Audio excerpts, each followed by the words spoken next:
buyers aren't always ready to buy. There's always something going on behind the scenes before they say yes or no. And so they'll stall, they'll give you objections. It's not a bad thing. It doesn't mean a seller should be pushy. It also doesn't mean we should give up. What's the right way to handle business when there's stalls and objections? We're going to talk to Mike Jones next on Purpose Under Pressure.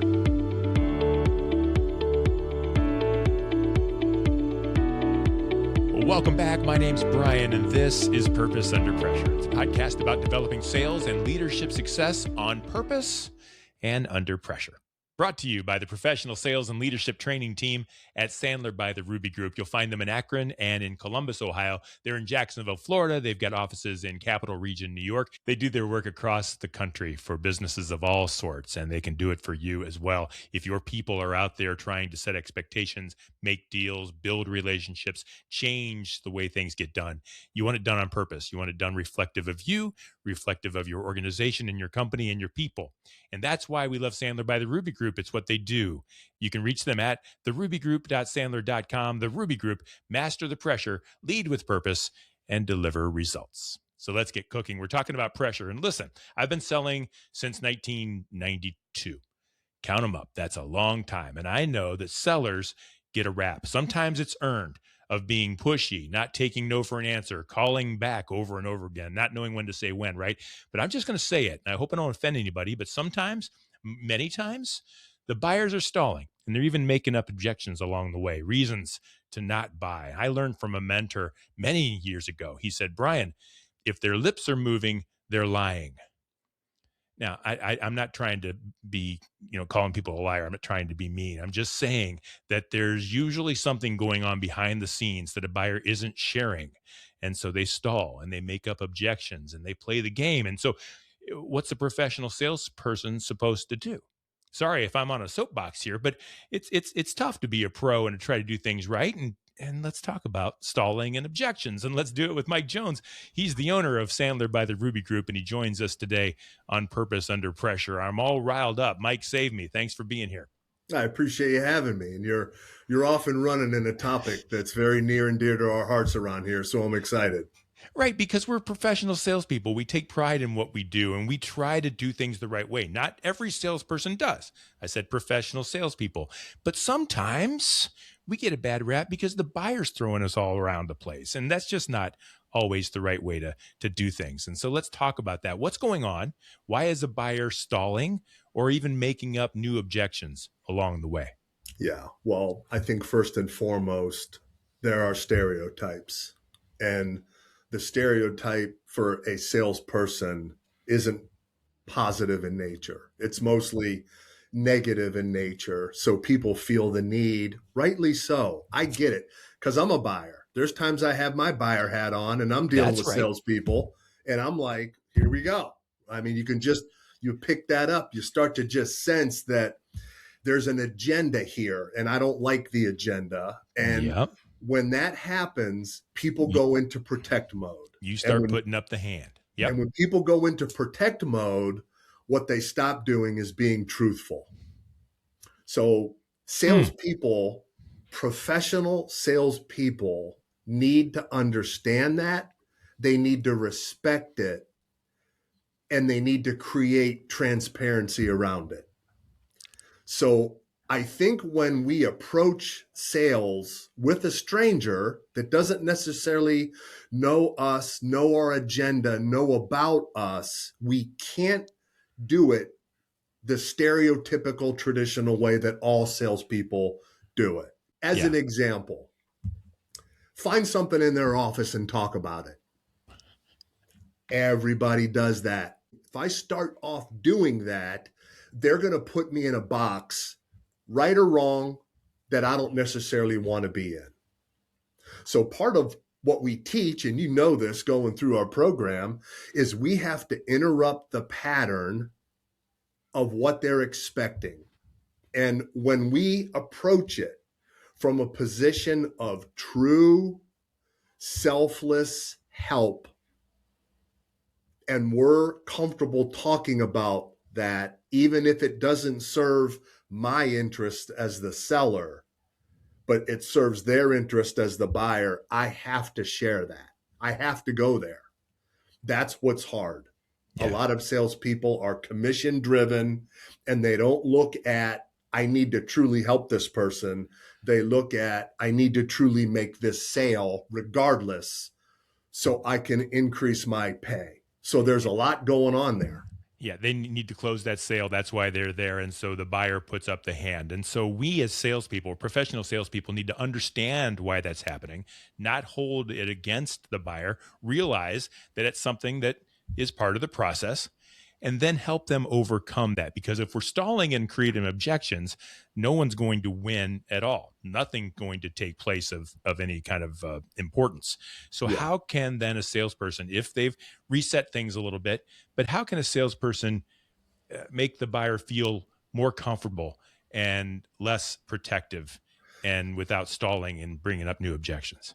Well, I think we need to recognize, and we need to let the buyer know that we know that doing nothing may be an option today.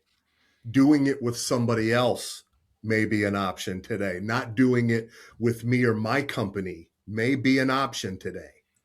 If I'm really serving the needs of that individual or that company, all those options are on the table. Now, it's not my job as the salesperson to get them to pick me and my company. It's my job as the salesperson, or at least it should be, is to help that individual make a great buying decision. Sometimes that includes me, sometimes it doesn't. That's okay. Because I'm after a transformation, not a transaction. And that transformation might be help that individual make a great buying decision. I've recognized that it's another resource, but I'm creating an ally and a friend that knows that Mike's going to shoot straight regardless. And I think in the world of selling, that is a sought after resource. Now, let me try to figure this out. The buyer puts up a stall because he's concerned that he's given away too much, needs to hold on to some of the cards, that kind of thing. When you as a salesperson say, look, I want you to understand that's a perfectly fine objection and that's okay with me. Let's find you a better way. And you do it from a place of truth that's really coming from down deep inside. That makes the buyer feel more comfortable. And so they take down their guard and maybe those stalls and objections, the fake ones at least, go away. Is that what you're saying? That's a hard thing to do. It's hard to do because we're not trained to do that or really taught to do that. It's like goes against everything that we're taught about sales as ABC, always be closing. And I think that's not right. And you'll get the chest pumpers out there that are going, step on their neck and close it. That is so old school selling. And I think we salespeople are taught, not so much necessarily today. I'm starting to see people understand this, but I think 5-10 years ago, to overcome a stall or overcome an objection. And if I can show you a way and all this other stuff. There's been books written on that, how to overcome objections. Yeah, I think it's the wrong approach. I don't want to overcome it. I want to understand it. I want to lean into it. I want to get curious about it and talk about it. But overcoming it makes it seem like that it's a problem. And I have to now, as the salesperson, solve this problem. And I think when we communicate with buyers in a way that inspires them to take action, not necessarily with me, but just to take action, that I'm starting to become an advisor and not a salesperson, right? And word of mouth spreads. We've all had people in our lives that really have done something for our best interest, and we knew it was our best interest. We talk about it. Yeah. We talk about it, especially in sales, because it's not as common as we would like it to be. Yeah, you're going to do something that kind of just throws things off for that buyer, and they're going to remember you. They're going to say, wow, holy cow, he really is on my team and on my side. And whether he buys anything or not, that relationship is stronger and better, and it keeps the truth at the top. Now, if I'm a leader, if I'm a sales leader, And I know Sandler by the Ruby Group help leaders as well as salespeople individually. And I've got a CRM, and I've got goals to make, and I've got revenue projections, and I've got stockholders, and I need to close sales. Like, that's the bottom line. How can I help a salesperson be more comfortable doing that kind of thing? Saying, look, you don't have to do this, and I'm here for you. And it's not about closing a sale. Because a lot of times that pressure on the salesperson comes from the top. You got to make X number of dollars this month, or you didn't cover your nut. How can a sales leader help a salesperson stand up for the right thing and do the right thing? It's a great question. And my belief system tells me this: the problem's never the real problem. So if I have a salesperson I'm managing and I see them not closing deals, or they're struggling, or if my group, my company is like that, I have to back up into how are we prospecting? What is It's our always back to prospecting? that. Yeah, what's our prospecting process? Are we calling on the right type of clients for us? Because the size of my pipeline is directly correlated with pressure on a sales call, being gullible on sales calls. So if I've got a healthy pipeline, I don't need to be a pressure salesperson or get people to buy things they don't need or believe everything buyers are telling me and not be a curious skeptic.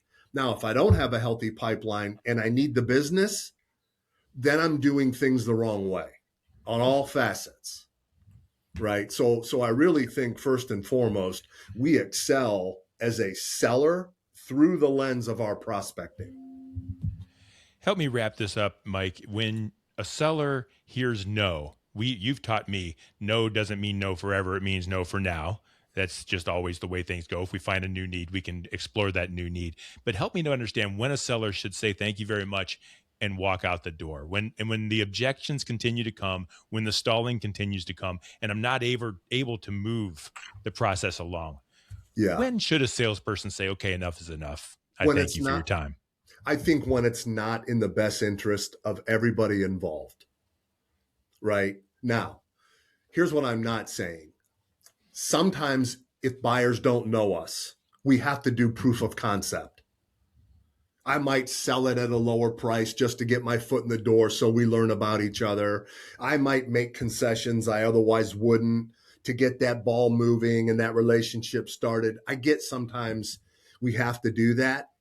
But if we're knowingly, consistently with people giving concessions and we're not getting anything in return and it doesn't become a win-win relationship, someone's leaving that with a sour taste in their mouth, and that's only going to fester, right? So I think there are points in time that people should walk away, and there's nothing wrong with that.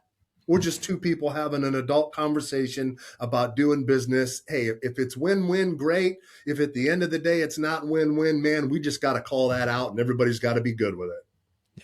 I love that. And folks, that's why I love Sandler by the Ruby Group. It's why I love Mike Jones. It's why I love everything that they stand for, because he's not just, and Mike, I'm going to pat you on the back a little bit, even from way over here where I am. It's not just a technique. It's not just something to say to sell more things. It's not just a way to get work done. It's who he is. It's who the company is. It's who all the people are.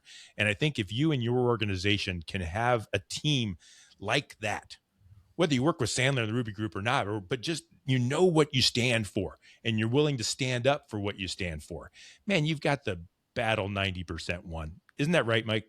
Yeah. And we tell each other all the time around here, man, if we're going to lose a deal, lose it right.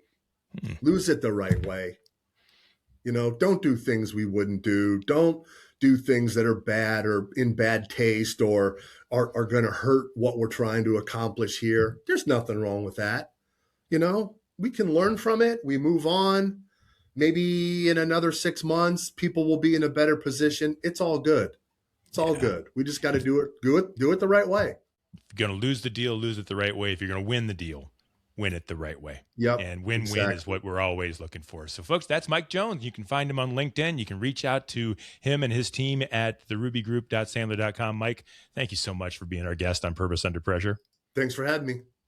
I'm really glad we did. It's always a pleasure, folks. Thank you for being here, and thank you for listening, and thank you for watching. We do this every week, multiple times, sometimes a week. And so make sure you subscribe so that you don't miss another show. And also do me a favor, go ahead and like this show or tell a friend. I want other people to know that they should be selling on purpose too. You'll find all past episodes of Purpose Under Pressure at brianmediastrategies.com/podcast and wherever you stream your favorite shows. It's brought to you by the Ruby Group. Master the pressure, lead with purpose, and deliver results. Until next time, no matter how high the pressure gets, do the right thing and stay on purpose.